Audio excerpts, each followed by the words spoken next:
Now part of the Darkcast Network. Welcome to Indie Podcasts with a Dark Side. In today's episode, I tell you the case of a manipulative, conniving, unfeeling potential serial killer. Basically the recipe for the label she later earned.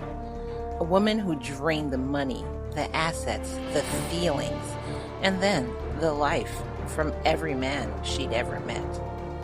I tell you the case of Dena Thompson, the Black Widow, right now on Love and Murder.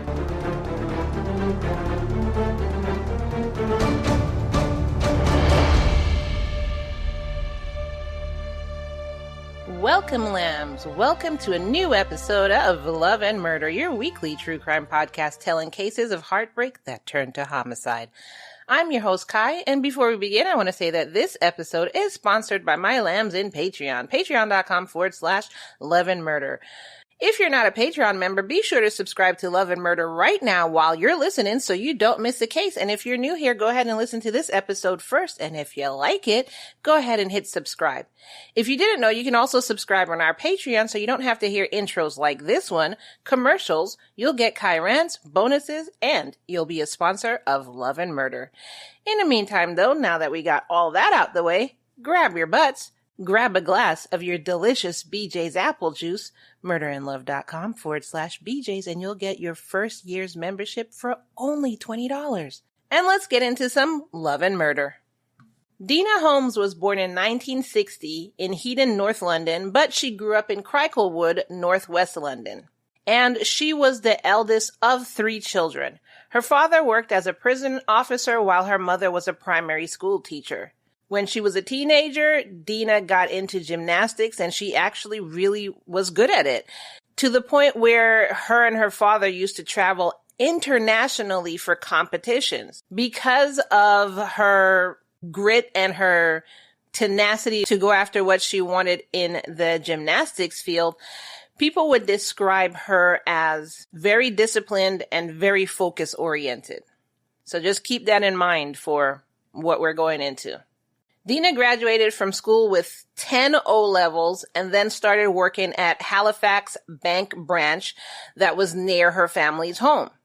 Now, my English lambs, can you tell me in the comments what does 10 O-levels mean? Because we don't have that over here, and I don't know what they're talking about. I'm guessing it's good, because if it wasn't, they wouldn't have. It's one of two things. It's either excellent, because they wouldn't have mentioned it, or it's horrible, or they wouldn't have mentioned it.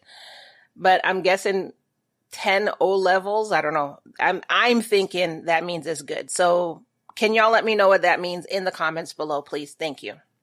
So because of what I think is great grades, I'm guessing, and the fact that she immediately got a job right out of high school, it looks like she had a good future ahead of her.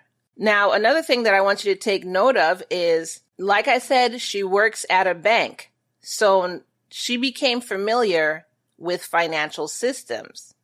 And this is going to help her later on in her scheming and stuff. In 1982, when she was 22, Dena met a medical rep named Lee Wyatt. And they actually met through Lee's cousin. Lee was immediately captivated by her. He loved her charm and her sense of humor. And on their first date, they actually went to see Agatha Christie murder mystery called The Mousetrap. After that first date, they quickly grew close and then ended up moving to Worthing together and then marrying on October 12, 1984. Quote, "She was very pretty and fun to be with. She had a good sense of humor. I wanted someone to grow old with." This was a quote from Lee. Everything seemed to be going well, and 3 years later, in 1987, they welcomed their son, Darren, and that's also the time when Lee left his job and started a soft toy business with Dena called Dena Lee Crafts. Sometime down the line, Dena convinced Lee that the business was on the brink of a major breakthrough. She told him that Disney was interested in buying the rights to a leprechaun character that she had made called Shaun the Leprechaun, and that the deal could be worth £50 million. So Lee is like ecstatic. All his hard work is paying off. Well, not his, but their hard work is paying off. You know, they're about to make it. And for him to believe it even more, Dena got some letters and showed him letters and documents that says, you know, Disney wants this character. We are going to pay you. But unbeknownst to him, but I'm going to let you in on the secret, these were all forged. These were forged letters, forged documents. It was something that she made up. And you're going to be like, well, why would she even go through all the trouble? Well, after she got him to believe that Disney was going to buy their rights, she then got him to believe that the mafia, out of the blue, just got wind of this deal and wanted a cut of the money. So just out of the blue, the mafia never had their sights on them before. And suddenly they just knew that Lee and Dena were going to get a bunch of money. I don't know. Okay.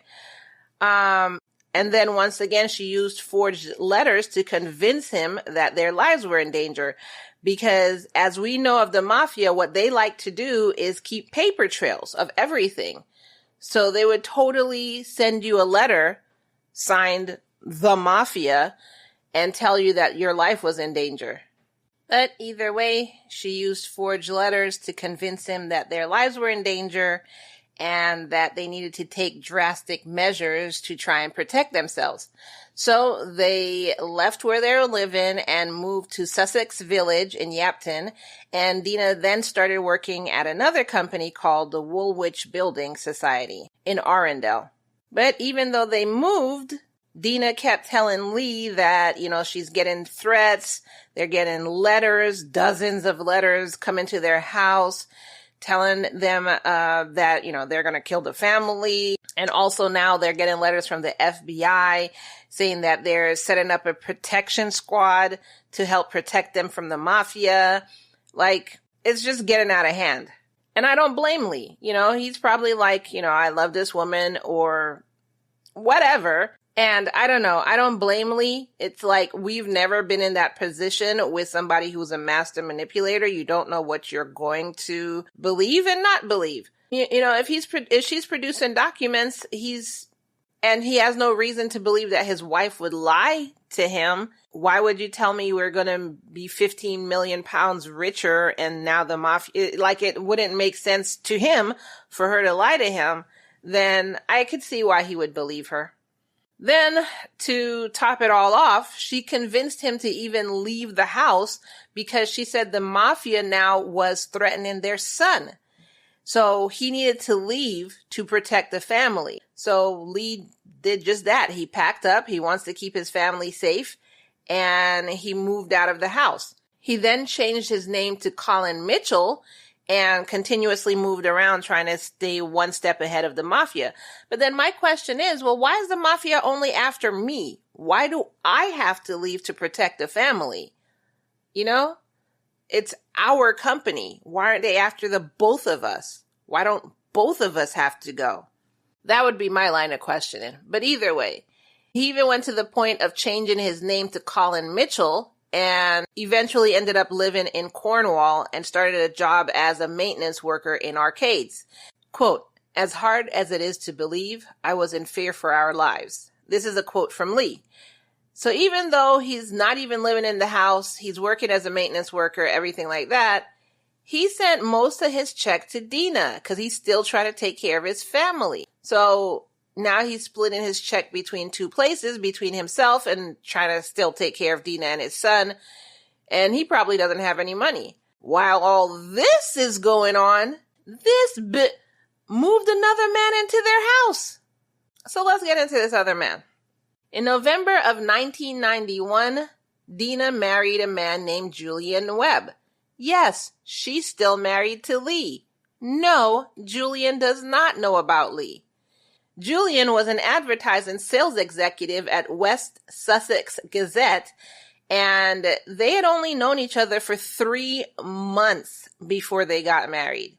So Dena did the same thing she had done to Lee. Literally love-bombed this guy, made him think that she was so in love with him. He was the best man she ever met. And she portrayed herself as a devoted wife and just, oh, I'm so in love. And then shortly after they got married, she used the same tactics that she'd used on Lee, but different con this time. This time she convinced Julian that she had been diagnosed with cancer. She produced the documents because, she's great at producing documents and everything, letting him know that I have cancer. And then she persuaded him to give her his 25,000 pound life savings to pay for her cancer treatment. Again, another guy who's like, why would she lie to me? Of course I want my wife to survive. Here's the money. At the same time, because Dena's getting really greedy now. So remember, she has this house that Lee's paying for and he's sending her all his money. She just got this guy's life savings and now she's stealing money from her job. So she stole 23,000 pounds from her job. And what she was doing was she was transferring money from her job into an account that she had made under a fake name. So what is she doing with all this money? Because the people around her are watching her like, you're not upgrading your house. You're not buying more stuff. What are you doing with all this money? And what do you need all this money for? So while all this is going on, Julian's mother has one eye on Dena because, as moms, we don't play that BS. Rosemary Webb was suspicious of Dena from the moment she came into Julian's life. She did warn Julian not to marry some woman you just met 3 months ago. You know nothing about her. I don't have a good feeling about her, everything like that. But Julian was in love. And love makes people stupid. You fall in love or lust or whatever with someone and you do not listen to anybody when it comes to that person. You think you know them better, and that's just all there is. Then on February 8th, 1993, 911 received a call from a distraught Dena. She told police that she had been victim of a horrific sex attack. She was at home when someone knocked on her door. She opened the door to see Lee, her first husband, and he grabbed her and smashed her head against a wall. So when police came, they found out, she had injuries consistent to what she was saying. And so they figured, Lee had broken in and, done all this stuff to her. And she's portraying Lee as her ex-husband, by the way. So, Julian's probably pissed at Lee. The police are now looking for Lee. And Lee, on the other hand, was still in Cornwall, sending her his paycheck. Then in June of 1994, Lee came back because he's like, you keep telling me everything's going to blow over soon. It's been how many years? When is it going to blow over? What's going on? I haven't seen my family. So he came back looking for answers. He gets back. Police confronts him. Where were you on the day of February 8th, 1993? And he was like, I was working in Cornwall. Why? What happened? So police, looked up his alibi and was like, oh, literally, we see him right here at work. What the hell is she talking about? And Cornwall, by the way, was hundreds of miles away. So there's no way that he could have made a quick stop at home and got back to work. So police are now confused. And she said her ex-husband, she said, I opened the door and Lee Wyatt was there. So then they're like, did she do this to herself? This woman had burns and bleeding. She had marks on her neck from when she said he grabbed her and everything. And she had vaginal bruising because she said he raped her. And they're like, did this psycho do this to herself? And by the way, this was just one of 4 stories that she had alleged to police that Lee had subjected her to. This is all while he's in Cornwall, by the way. Later, she did admit that 2 of them were lies, but she stuck firm to the other 2. I don't know. I don't know how she thought when he was in Cornwall he could do anything to her, but my thinking is that she was trying to get him locked up, to get him out of her life, where she could have just divorced him and gotten him out of her life. But, whatever. The reason why I think that is, I think she was starting to get paranoid that Julian and Lee might one day meet and then expose that she has 2 husbands. So She couldn't get rid of Lee because there was no way for her to prove her lies there because he was in Cornwall.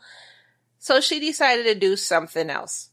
On June 24th, 1994, during Julian's 31st birthday, she made his favorite food, which is an extra hot dish of curry.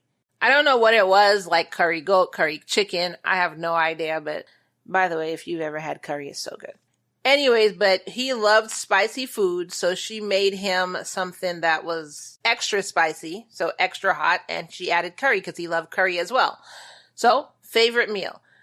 The only problem with this favorite meal is she put a lethal dose of antidepressants and ground aspirin in with his hot curry. Now, if you know anything about spicy foods, you know that spiciness, that hotness, is more than likely going to mask the taste of anything else. So I have a feeling that's why he didn't taste the medicine, because I don't know what aspirin tastes like if you accidentally let it melt on your tongue, but I do know what Tylenol tastes like if you let it melt on your tongue, and that crap is gross. So if you're like grounding it up in a powder and putting enough in there that is a lethal dose, I can't imagine how disgusting that would taste. So after he ate that, of course, he fell ill. And instead of calling for help, Dena just sat there and watched him die slowly. At one point, Julian's mom, Rosemary, called to wish him a happy birthday, but Dena answered the phone and she said he was too sick to come to the phone. So Rosemary was like, okay, well, call a doctor, take him to the hospital then. And Dena was like, no, he'll get over it. He's fine. He's not that sick. And then she just continued to allow Julian to die. The very next morning, like for instance, this happened on, I don't know, I usually look this up, but I don't know exactly what day June 24th, 1994 is. So let's say it's a Monday, just for instance. So this happened on a Monday, for instance. On Tuesday morning, literally, she was at his workplace. You think she was there to tell them that, oh, you know, Julian died, I'm so sad. No. The next day she went to his job to see how fast could she claim his benefits, his death benefits of 36,000 pounds. What cold-blooded, like, could you even pretend? So the job was like, I mean, you can't get it today if he died like 6 hours ago. Can you bury him first? Like, and she was probably like, well, I need the money to bury him and whatever. So obviously emergency personnel had come to her house to, you know, see if there's anything that could be done for Julian, and they needed to collect the body and everything like that. Julian told authorities that it appeared that he took his own life. He wasn't happy with life, so he went ahead and killed himself. And this was the story she stuck to. She told authorities this, she told emergency personnel, and literally anybody and everyone who would listen. So, police had nothing else to go by. They did label it as a suicide and moved on. Now, she really wanted that 36,000 pounds, which I don't understand, because doesn't she have like 48,000 pounds right now? So why are you in a hurry to get 36,000 more? But anyway, she really wanted that 36,000 pounds to the point where she even forged more documents to try and speed up the process with his job. However, Rosemary was one step ahead of her and did let Julian's job know that Dena was actually not his next of kin, because unbeknownst to Dena, Rosemary already had her number and had found out that Dena was already married and still married. So you're not married to Julian, and so you're not his next of kin. So no, you can't have his money. So when all that failed, Dena tried to pressure Rosemary to have Julian's body cremated, but Rosemary said no. And instead she had Julian buried near her home in Hayling Island in Hampshire. Now, although police did not suspect murder or any kind of foul play in Julian's death, the coroner did record an open verdict on Julian's death, so he left the official cause of death as undetermined. So he wasn't ruling out murder. He wasn't ruling out suicide. He didn't know. So he left it open. And to note that there wasn't actually enough evidence to contradict Dena's version of events, saying that, he was depressed and he overdosed on these antidepressants and everything like that. But at the same time, there wasn't enough evidence to say that it wasn't murder. So the coroner just went ahead and left it undetermined. So Dena, as we know, still needs money for whatever. I don't know what she's doing with all this money. So she had to find a new victim. So that's what she was doing. She found a mental health worker. She found a customs official at the airport and more people, but these are the ones that were reported. And they both gave her 6,000 pounds. So right now, she has 12,000 more pounds, because she told them also that she was dying of cancer and she just didn't have money for her treatments. And so they took pity on the beautiful young lady and gave her money. She also found somebody who was a landscape gardener, and she convinced him that she had gotten him a job at NASA. And for some reason, she got a hold of his credit cards. Maybe she was saying, but I need your credit cards to get your gear or something. I don't know. But for some reason, she got a hold of his credit cards and she maxed out all his credit cards. Then in 95, she did get caught from her embezzling from Woolwich, remember? And she did go to trial for that. And she was found guilty for fraud. And Judge Eric Rintmore said, quote, "She was one of the most fluent liars I've ever come across." And he said this before he sentenced her to 18 months in prison for 7 charges of theft and 2 of forgery. So by the time she got out of prison, Lee had started divorce proceedings against her, which I'm surprised he waited that long. But maybe he had to get his money together because he had no money. She was siphoning him of all his money. So maybe he had to get money together to even begin divorce proceedings. So now she's out and about in the world. And on October 1998, she met her next husband, Richard Thompson. And he was a divorced BT manager from East Sussex. And she met him through one of the newspaper's Lonely Hearts column. So like I said, they met in October 1998. Guess when they got married? 6 months later, April 1999. She gets these guys to marry her really quickly. And with every marriage, she did change her name. But I think Richard was the last marriage. So that's why she became Dena Thompson, because Richard Thompson. For this wedding, they had a destination wedding. They went to Florida and got married over there. And as with all her previous guys, she portrayed herself as a loving and devoted wife. And her new con, I guess, is that she needed money for cancer treatments. Maybe that's why Richard, agreed to marry her soon. Maybe she was saying she was sick with cancer and she didn't want to spend the rest of her life without him. And he was like, let's do it. We're 2 crazy kids. You're right. Who knows what tomorrow may bring. Let's get married. So maybe that's why he married her in just 6 months. So while she's quote unquote battling cancer, she also encouraged Richard to pursue his dream of becoming a big game fishing skipper. She said that they should move to Florida, start a new life together, and he should become what he always dreamed to be. So Richard was like, hell yeah, I finally found someone who's in my corner. Let's do this. I agree. He took an early retirement and then started studying for his U.S. Coast Guard qualification and started making plans to move from the U.K. to Florida.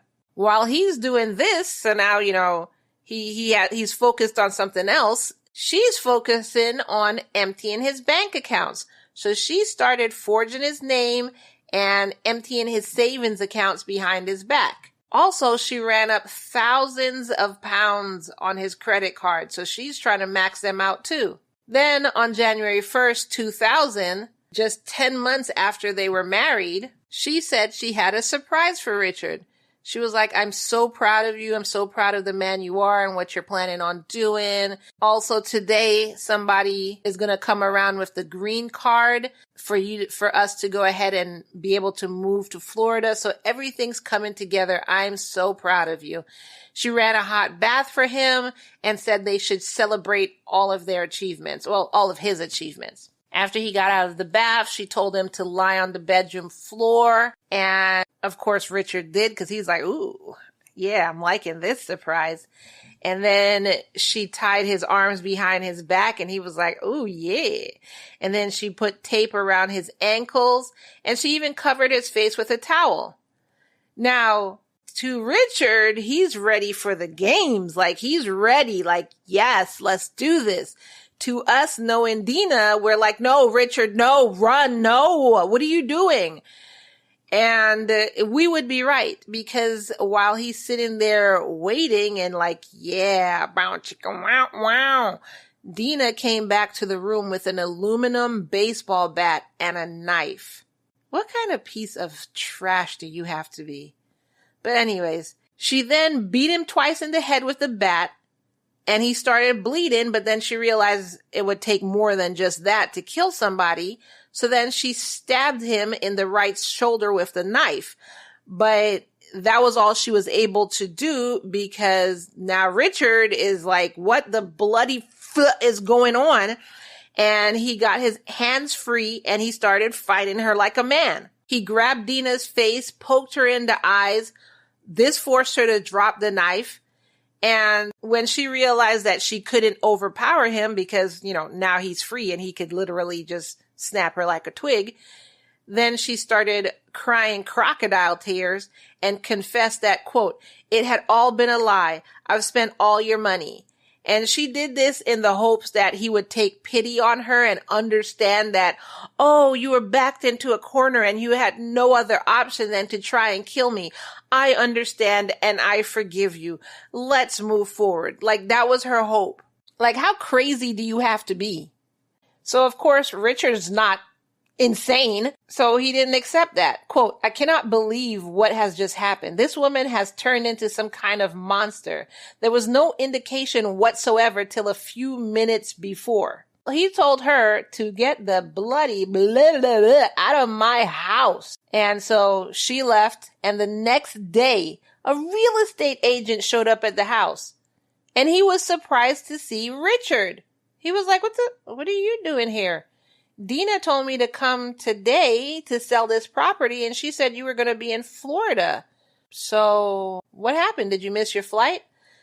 So then Richard put it all together. It was all a long con. She had planned to kill him, dump his body somewhere, and then nobody would be the wiser because he was supposed to be in Florida. She was going to sell the house and then move on with her life. So Richard contacted the police, which honestly, Richard, I would have done that as soon as, you got her out of the house. But everybody's different.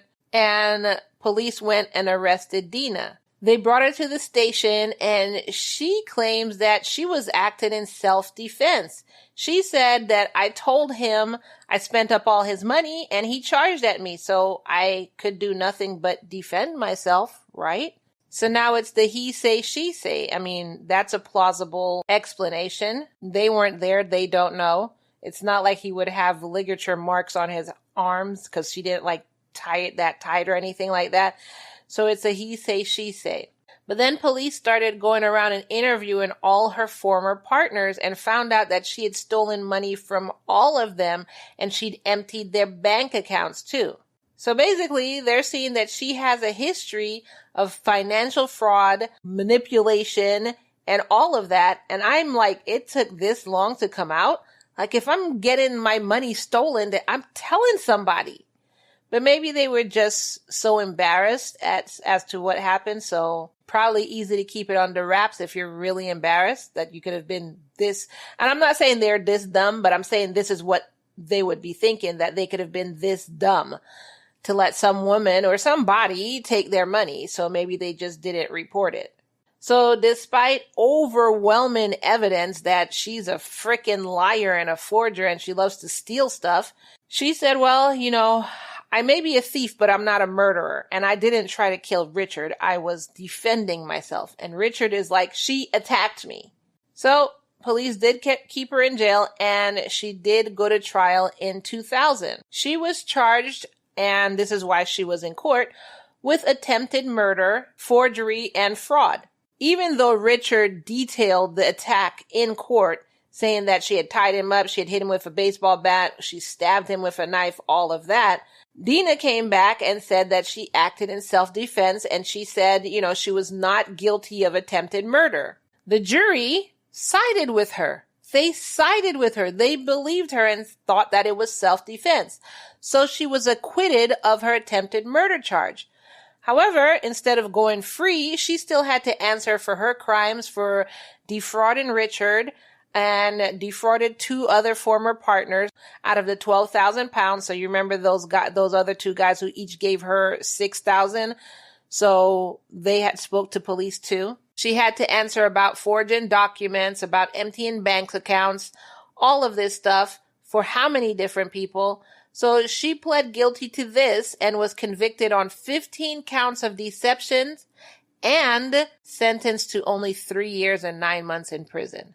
I know Richard at first probably was happy that, okay, well, at least she's not getting away with it. But then he was like, 3 years, that's it. Now, although she is in prison, this whole fraud conviction opened up a new investigation in Dena's background. So remember, she had frauded her first company that she worked for. Well, not her first, but I think it was the second place she worked or something like that. She went to jail for that. And so now they're seeing she has a complete history of fraud. So they're now looking into all of her previous relationships, all of her previous financial dealings. And then they found that, wait, her husband, Julian Webb, died 6 years ago. Interesting. So they decided to reopen Julian's case. The reasoning for this is, first, Dena's attack on, what he claimed was an attack on Richard. To them, this kind of looked like what she did to Julian. His attack wasn't violent, but she did take all his money and then suddenly he's dead. So that's too much of a coincidence. Second, they got new information. A witness came forward to say that Dena had hinted that she had given Julian an overdose of drugs and that she had disguised the taste of the drugs in his favorite curry. Which made sense because if you looked at the toxicology report, there was, the last thing he ate was curry and he had all this antidepressants in his system. So before they didn't have this witness just came forward. Because, when you go ahead and defraud your husband and murder him, you go ahead and tell everybody you know and everybody you don't. You know how you do. You go and confess to your best friend, and like that one woman did, you confess to HR and say, we have HR client privilege, right? You don't tell anybody. I don't remember what episode that was, but if I could find it, I'll put it in the show notes below so you could hear this woman confessing her guts out to HR and was like, we have HR client privilege, confidentiality privilege, right? So anyway, I guess Dena wasn't as clever as she thought because she told everybody you know and everybody you don't, as you do. So this witness was a piece of information that investigators didn't have the first time, which is why they just stuck with suicide. They had nothing to go by. So in October 2001, Julian's body was exhumed. So remember, his mom was like, I am not cremating my son. And Dena was like, you should do that. It'll make it all better for you. And she was like, if you don't get out of my face. So I know the mother was so happy that she didn't cremate her son because now they're able to test her son. So forensic experts did just that, conducted fresh tests on his remains, which revealed a much higher concentration of drugs in his system than had initially been recorded. So the new toxicology report suggested that Julian had not accidentally taken all this medicine, so it wasn't suicide. Instead, the levels of antidepressants and ground aspirin they found in his body pointed to poisoning. So now Dena has a murder charge against her in 2003. This is almost 10 years after Julian was murdered. So they went back to trial like, okay, now you have another murder trial. Before it was attempted murder. Now this one is murder. Now what you gonna say? Basically, there was nothing she could say.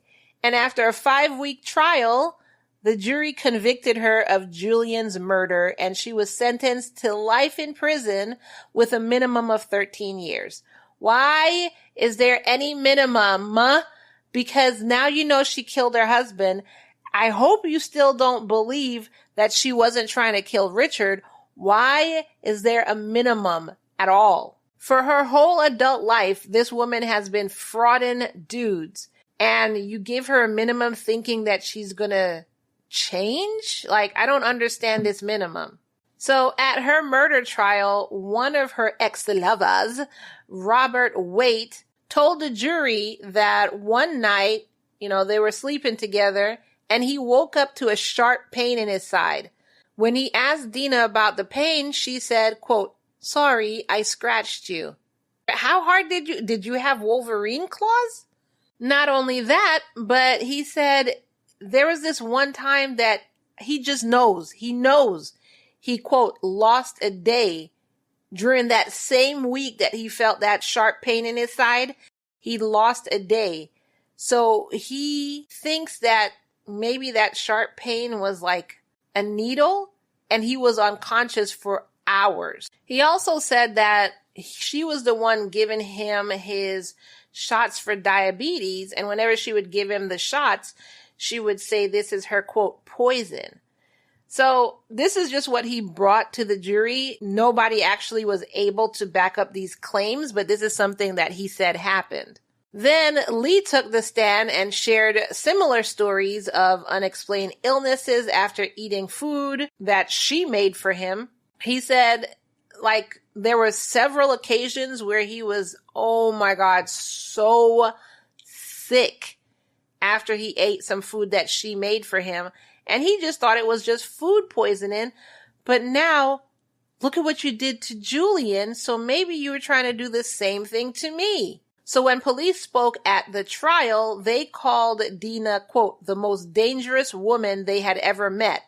And then the judge even described her as, quote, "utterly ruthless and without pity." So if that all went through y'all's head, well, not through y'all's head, it's just the judge, why would you give her a minimum of 13 years? The most dangerous woman the police had ever met? Let's give her a minimum of 13 years. Are you serious? Throughout the trial and throughout everybody talking, Dena just sat there. She didn't show remorse. She didn't shed a tear. She didn't say she was sorry. Nothing. She just sat there. So she's in prison, and in 2005, she appealed and it was denied. She just started living her life in prison. And of course, what is she? Tell me what she is, people. What are her traits? Manipulation. So of course, she wants to get out in her 13 years. So she started manipulating and presenting herself as the model inmate. She wants to be seen as somebody who has been rehabilitated. So of course, she's going to do what she does best. Have as much patience for her end goal as possible and manipulate and deceive. So that's exactly what she did, and she showed the path of somebody working towards rehabilitation. She participated in several rehabilitation programs. She participated in therapy sessions. She attended training courses. She engaged in creative activities such as art, and they were taking note of it. She did it. They really thought she's taking responsibility for her actions. She's changing. I wonder, did she ever write a note to the family, though? A letter to the family saying, "I'm sorry," or was she just doing these actions, taking these courses and everything like that? She even completed courses for anger management, building healthier relationships, financial responsibility, courses aimed at reducing the risk of reoffending. They even let her, from the art class she was taking, they let her show her artwork at public exhibitions, and people actually bought her art. Are these people insane? They said this was proof of her transformation. Look at her painting art and selling it. Clearly, she's reformed. Are you insane? One of her most notable pieces was this piece of art that she called, quote, "The Breakup." And it was a painting of a couple arguing. And they said that it's a reflection of her inner turmoil. Oh, like, really? Now, of course, all of her exes are following this case to make sure that she doesn't get out. And they kept letting the parole board and officials know that she's a manipulator. She deceives. She's charming. She's not going to let you know what her true intentions are. Of course, it looks like she's being rehabilitated.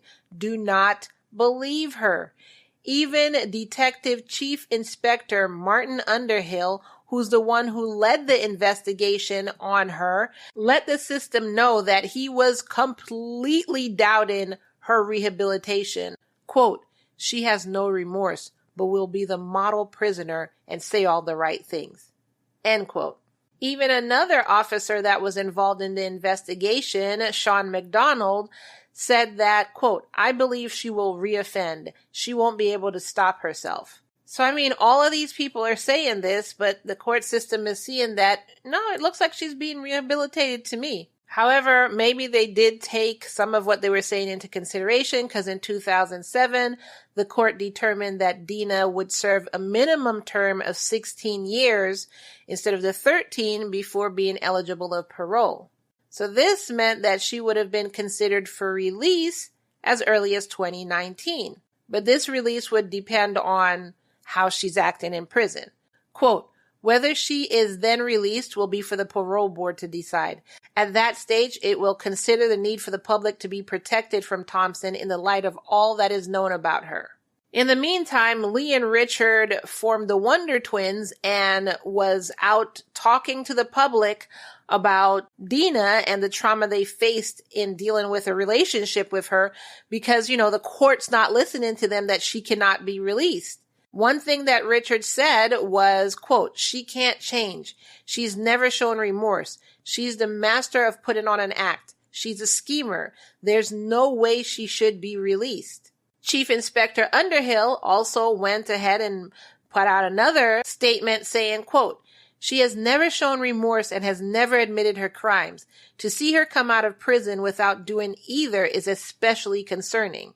So as they're advocating for her to stay in prison, prison is advocating for her to be released. So by this time, she's nearing her 16-year minimum term of her life sentence. And because she's just being such a good little soldier, she was able to be transferred to an open prison. Now, open prisons are less secure and more lenient environments where prisoners are able to be reintroduced into society to prepare for when they're being released. So they're allowed to work, study, interact with the outside world and everything like this. So for Dena, she was granted day release, giving her the ability to leave the prison during the day for short periods of time. Even though she was under strict supervision, she was still out of prison during the day and she would return to prison in the evening. These people are advocating to you. Chief Inspector is telling you. Police are telling you. How are you not listening? So not only are they out advocating for her to stay in prison, but they were looking for other potential victims too. So they're still investigating her even while she's in prison. And it appears that she may have had other additional victims. There was a man who disappeared and nobody heard from him again after he was with her. Now, they did find several men who had been romantically involved with her, and they went and interviewed them and everything like that, but a lot of them were too embarrassed or unwilling to press charges. So like I said, yeah, that's what it was. They were embarrassed.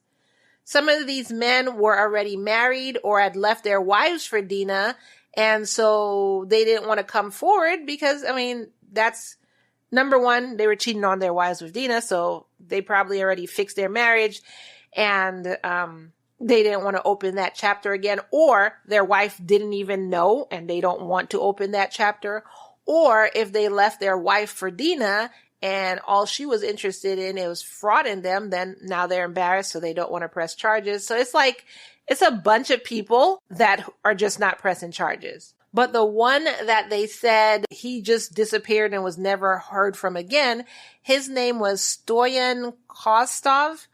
And she was with him between 1970s and the 1980s. He was originally from Bulgaria, and he had met Dena while she was training as a gymnast in his country. Now, the reason why they're really digging into him is, like I said, he vanished without a trace. After dating Dena, he just disappeared.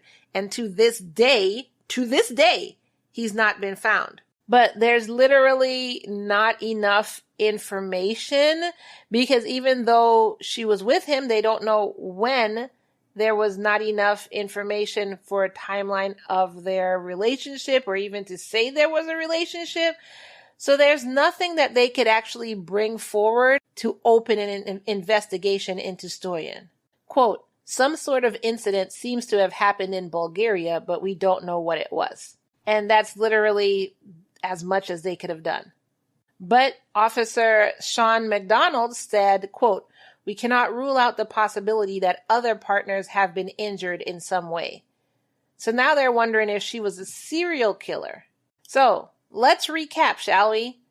Her ex-husbands form a band and are trying to keep her in prison. The lead investigator is telling prison not to let her out.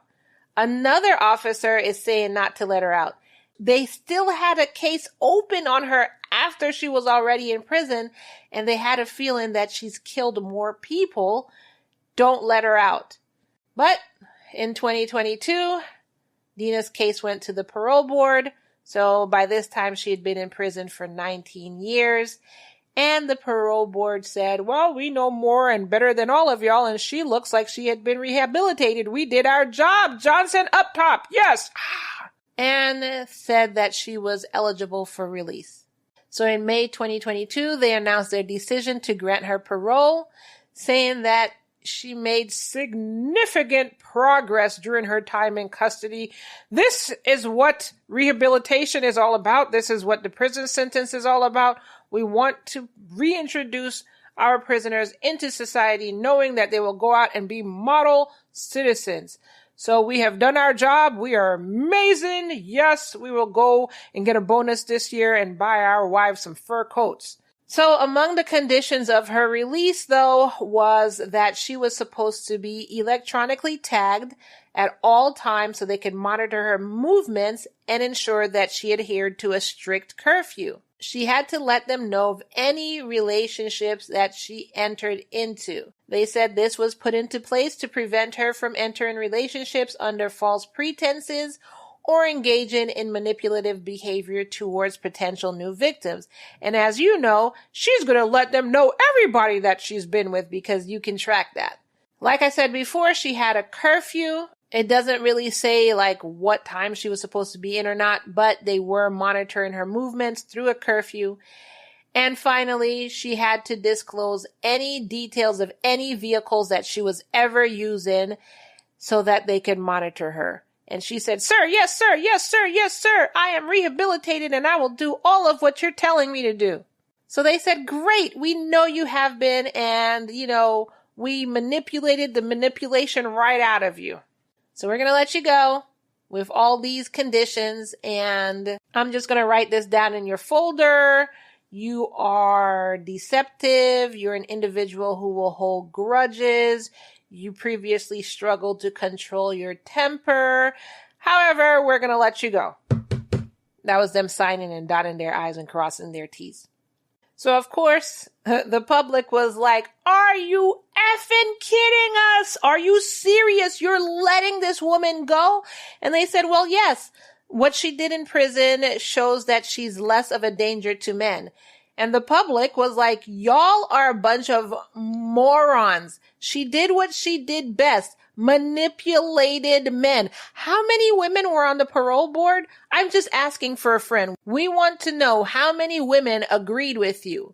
And the parole board was like, that's none of your concern. Instead, they put out a statement defending their decision to release Dena. Quote, after considering the circumstances of her offending, the progress made while in custody, and other evidence presented at the hearing, the panel was satisfied that Ms. Thompson was suitable for release once suitable accommodations became available in early June 2022. No prisoner will be released if it is deemed their risk management plan is not robust enough or license conditions stringent enough to ensure that they be safely managed. So they said, huff, huff, huff, she's getting out, stop bothering us. And she was officially released in June of 2022. So with her case, the public nicknamed her the Black Widow because she would seduce men, manipulate them, and literally bite their heads off. Well, not literally, but you know what I'm saying. Richard also came out and was doing interviews after her release, and he was warning people that Dena was a master manipulator and she was capable of putting on an act to fool everybody, including, as you can see, authorities into thinking she had been reformed. Quote, she can't change. She's never shown remorse. She's the master of putting on an act. She's a schemer. There's no way she should be released. Lee also said, quote, the woman I knew was an evil psychopath. She has never shown any remorse for her crimes, and it sickens me to think that soon she'll be out and walking the streets again. And Richard also said, she definitely tried to kill me, and they proved that she murdered her second husband. So she would have been a serial killer if she had been successful, and God knows what else she has done. This is a warning for people of the community, and I think it's important that it's in the public domain that she's out and about. Maybe she is rehabilitated, though I am skeptical. The media agreed with her ex-husbands, and the police, and they were really angry and shocked that they let her out. They would put out headlines saying that she was, quote, every man's nightmare, and literally just warning people against her, which, you know, that's going to work on most people, but not all. So where is Dena Thompson now? Well, it's believed that she's living in England, although nobody knows her exact location. Reports suggest that she is living under supervision, maybe in a halfway house or in an accommodation arranged as part of her release plan, which instead of spending taxpayers' money on her house, you could have just left her in prison. And as I guess to everybody, this is such a fascinating case. To me, it's fascinating in the sense that she manipulated almost every man that she came in contact with, even the parole board. That's what fascinates me. Like, you know, she's a manipulator and you allowed yourself to be manipulated. That's what fascinates me. But like I said, I guess everybody is fascinated about this. There's been books written about her, like The Black Widow, the true story of how Dena Thompson lured men into a twisted web of sex, lies, and murder.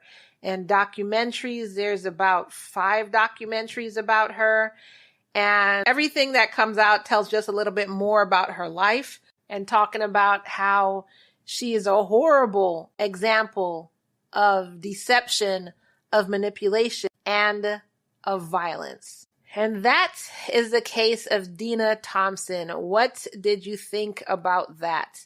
I'm going to put out a question asking you if you think she was a serial killer. Do you think there are other victims out there that the police just haven't found? So obviously the answers are going to be yes, serial killer, no. I think they found everybody. And I did do another episode on a Black Widow. This one was known as the Black Widow. If you want to hear her case, I'm going to have that link in the show notes below so you can go back and listen to another example of a Black Widow. This case was crazy. I want to hear from you. Do you think she is a serial killer? I personally think she is a serial killer. I think there are more people out there that nobody knows about. She seems like like we said in the beginning, like she is goal-oriented and focused, and she's patient enough to get what she wants. So I believe there are more people out there that she killed. There are more people out there that she defrauded. It just hasn't come forward yet. So let's go back and read some of your comments from our past episodes. So the first one we're going to do comes from the episode about Constance Martin and Mark Gordon. All of these links to these previous episodes are in the show notes below. So if this is the first time that you're listening to me and you want to know what these comments are talking about, just look below and you can find the links to all of these episodes that I'm mentioning. So Hazel said, all of us made decisions based on assumptions which are accumulated through our life experience. and sometimes the experiences scared us with fear, distrust, and anxiety. Constance didn't see it fit to accept the various lifelines extended to her from family and social welfare, which we now see has led to a tragic end of her baby. I see her making bad choices, but she saw no options because her assumptions were clouded with fear and mistrust. How do we help someone like Constance? I can think of a few ways. Counseling, a trusted friend, religion, and podcasts like yours. Well, first of all, thank you for mentioning that you think my podcast could help anybody.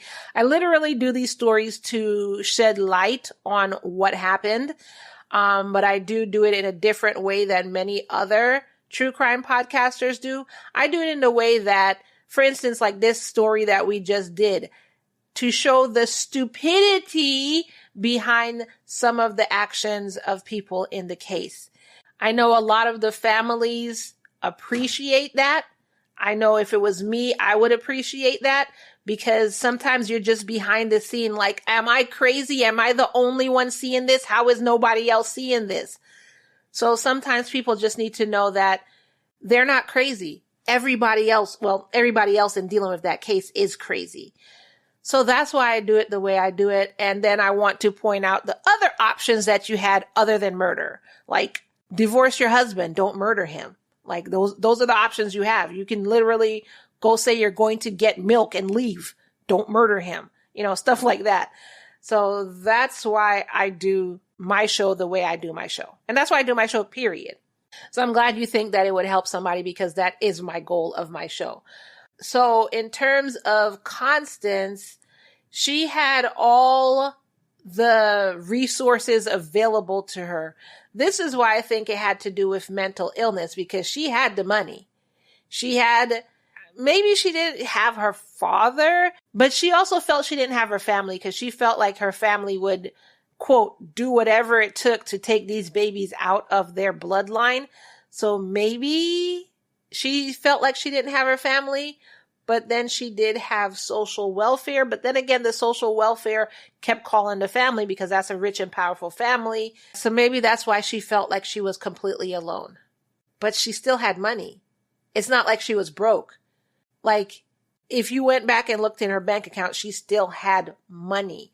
So she still had options to choose from with that money. And she decided to choose the worst option available, which then led to the death of her child. So I wouldn't say she was like other people who like just their family is against them. They don't have anybody they can trust. She still, even if she felt like family and social welfare was against her, she still had money. Like she still had money. She still could have done something. So this living off the grid and living homeless and keeping a newborn baby in a regular freaking tent. And I posted some pictures in the Patreon, and there was this one picture of her in this coat with like a scarf wrapped around her and tucked in the coat. And it looked like something was under the coat. And I was like, is that the baby under the coat? It's not getting any oxygen. The coat is zipped up and it's like skin tight to her. And I'm just like, are you trying to kill your baby? I understand it's cold out there, but dude, get your baby their own coat and scarf and gloves and wrap it up in a blanket. Really? So I don't know. I'm wondering if it was like, if she just snapped, if her mental health just went completely downhill. This is what I'm wondering. So thank you for your comment, Hazel. So now we're going to talk about a comment from the Dominique Pellicote. I think Pellicote. I don't know how to say his last name. I'm really disgusted by him. I didn't look up how to say his last name. Pellicote, and he's French. AI Jane did that episode. Oh, trust me, lambs. I wanted to do that episode so bad because I was so mad when I was putting that together. I wanted to be the one to read that episode, but I was still on my quote unquote vacation. So I didn't do it. But you have to listen to that. You have to listen to that episode. Like I cannot even. And there was actually an update. Before I read her comment, let me tell you the update on that. So, it's still in trial and everything. So his wife, Giselle, came out and she said that Dominique was trying to convince her that she had cheated on him. Remember, if you listen to the episode, if you didn't click on the link and listen to that episode, remember in the episode, it said that she had ended up coming up with like sexually transmitted diseases. She's racking her brain trying to figure out where all this comes from. And he's trying to gaslight her and tell her that, oh, you've been unfaithful to me. You've been out there cheating. Oh, I don't even trust. Can you believe the gall, the audacity, the utter cajones? Like, oh my.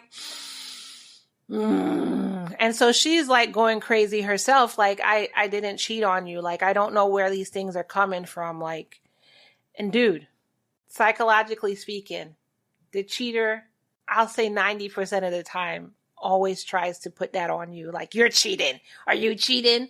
And it's like, where did that even come from? We just started eating our spaghetti dinner and you're like, Crystal, this is good. Did you cheat on me? What? What are you talking about? If that ever happens just out of the blue like that, it's usually the other person who's cheating and their guilty conscience is like pushing that on you. So anyways, that was the update from that case, and that trial is still going on. So anyway, Christina Bobo said, first of all, she did give 5 stars to the new AI Jane. Some people, I haven't heard yet that people don't like the new AI Jane. Some people were like, meh, it's okay. And then some people said it sounds, way better. Nobody said they hated the AI Jane. They did say go ahead and use it when needed. So I'm happy that I at least got it to sound less AI-y, less robot-y. So I'm glad y'all like AI Jane. All right. So Christina Bobo continues on with, I'm without words because I cannot believe someone would do this to their wife, daughter, and daughter-in-law.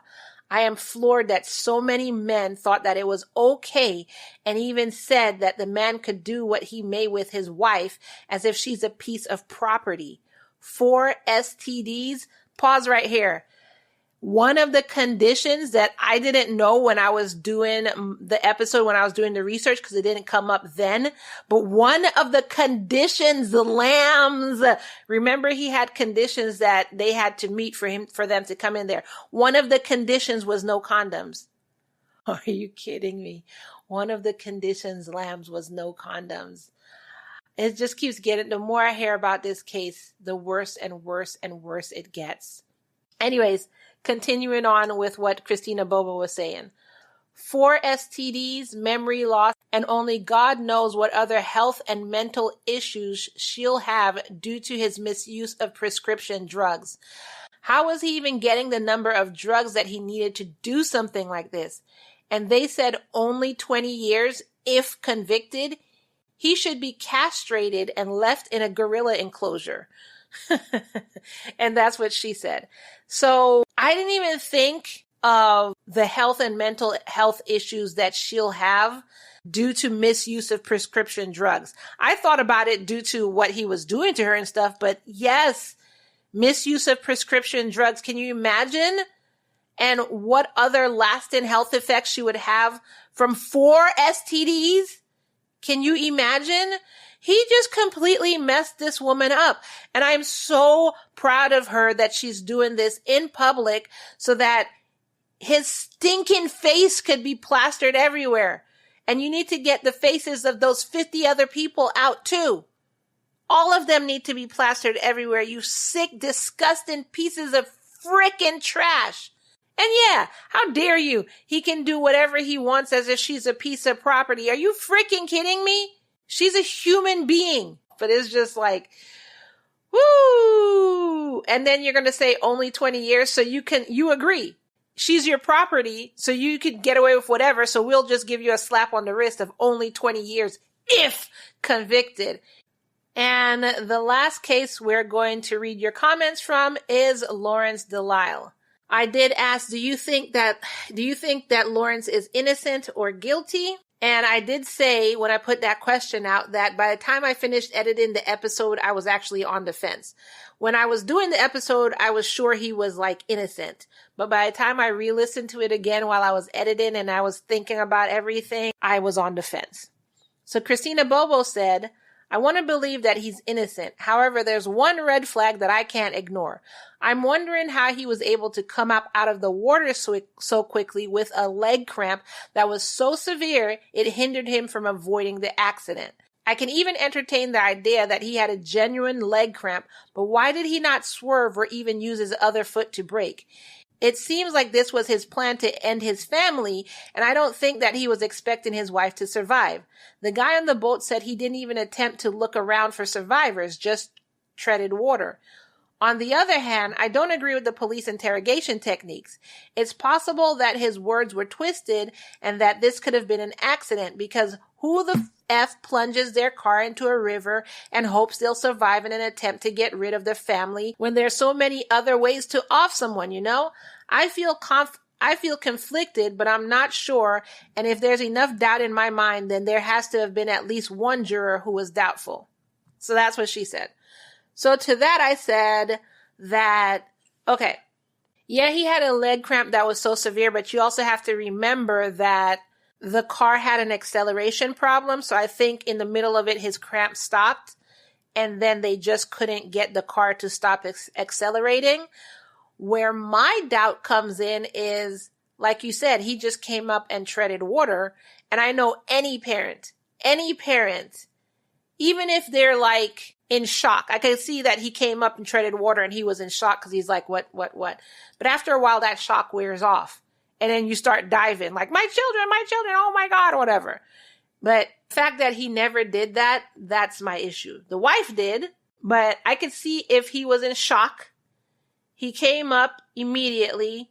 You know, everything just kicks in. You just move like a robot. You come up, he's treading water. After a while, that adrenaline and shock have got to wear off.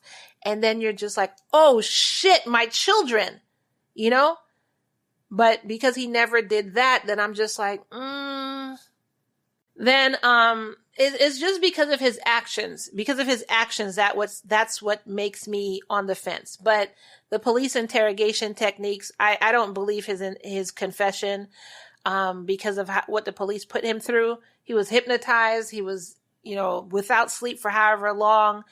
They kept badgering him, and they even went to a psychologist to find out the best way to get a confession or whatever. So whatever happened in the police interrogation, I don't even listen to that.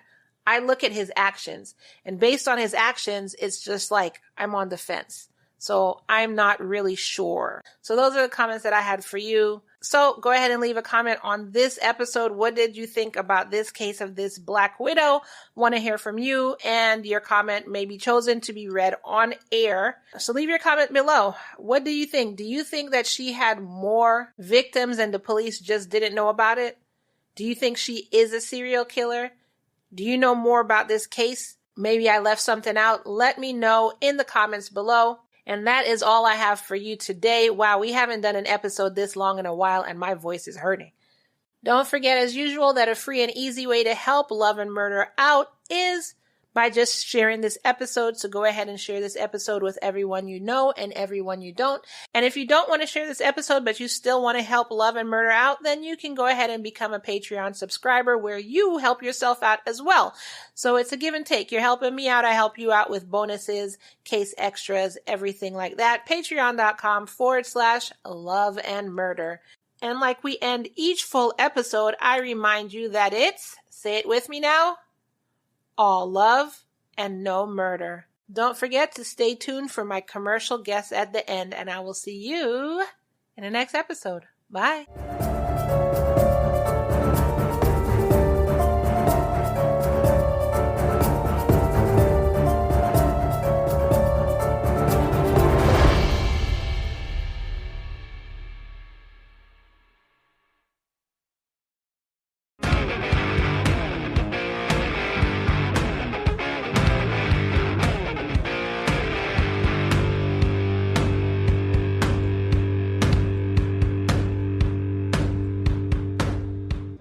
I'm Heather. And I'm Dylan. We are Mountain Murders, an Appalachian true crime podcast dropping weekly episodes every Sunday. Our show offers well-researched cases with unique storytelling and Southern flavor. Stories so good you'll want to sop them up with a biscuit. Ooh, I pull back the curtain on lesser known and often obscure regional cases from Georgia to Maine, exploring the darkness that lurks deep in the heart of Appalachia. And I react with profound statements. You mean profoundly stupid statements? Something like that. We're not your stereotypical hillbillies. Join us every Wednesday for Mountain Murders Offbeat. Offbeat is a mini episode covering a variety of topics from true crime to conspiracy theories, the paranormal, and Appalachian-centric subjects. Find Mountain Murders anywhere you download podcasts. Hit subscribe today to catch up on our latest episodes or binge our catalog.